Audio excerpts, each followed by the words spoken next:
A paz do Senhor, meus irmãos, minhas irmãs, que bom ter vocês aqui de novo no Congregador, o nosso ponto de encontro para a gente refletir na Palavra de Deus.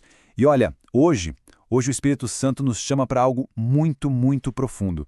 A gente vai abrir o coração para um dos lamentos mais fortes, mais viscerais de toda a Bíblia. Um clamor que, nossa, atravessa gerações. E esse lamento está lá no capítulo 30 de Jó. Sabe, é um convite para a gente mergulhar fundo nesse texto. Porque ali não está só a dor de um homem, não. Ali tem um espelho para as nossas próprias crises, para as nossas lutas na fé, para aqueles momentos, e quem nunca passou por isso, né? Em que o silêncio de Deus parece ensurdecedor. Então vamos começar. O ponto central desse capítulo, meus amados, é uma virada de chave.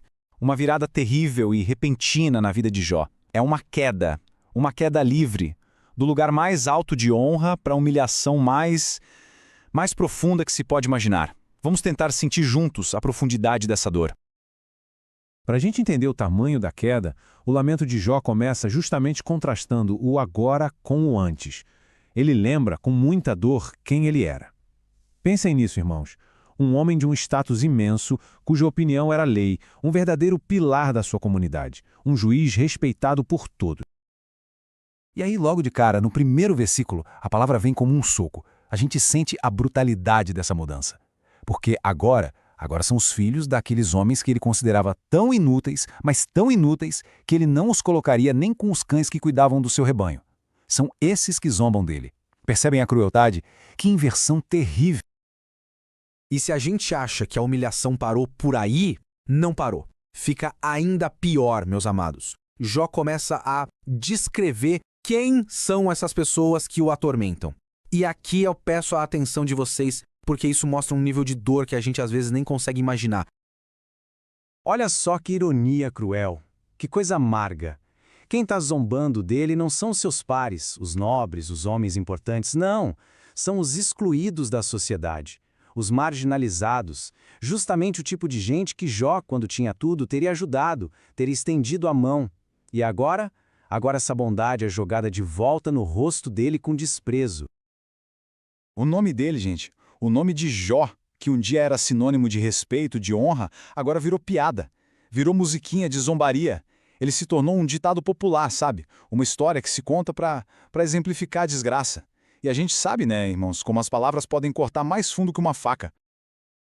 Mas a maldade humana, ela raramente se contenta só com palavras. Ela avança. E aqui ela se torna física. Pessoal, absolutamente vil. O texto diz que eles não hesitavam em cuspir no rosto dele. Parem um minuto e pensem nisso, irmãos. Vocês conseguem dimensionar o que é isso? A aniquilação completa da dignidade de um servo de Deus? E essa dor na alma, essa humilhação pública, ela era só uma parte do tormento. Porque a palavra de Deus nos mostra que o corpo de Jó também estava sendo destruído.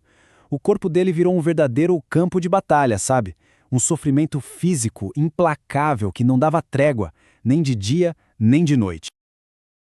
É um sofrimento que a gente quase consegue sentir de tão visceral que é.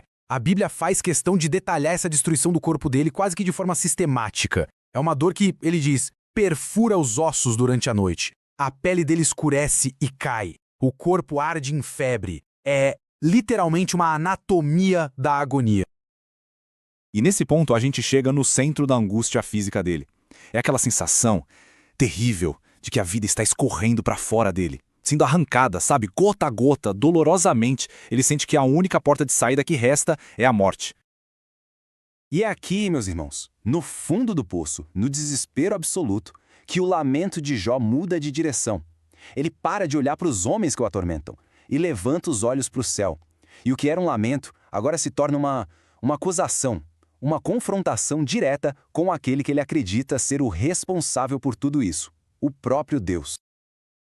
É como se Jó estivesse se apresentando num tribunal. Ele grita por socorro a Deus e a resposta? Silêncio.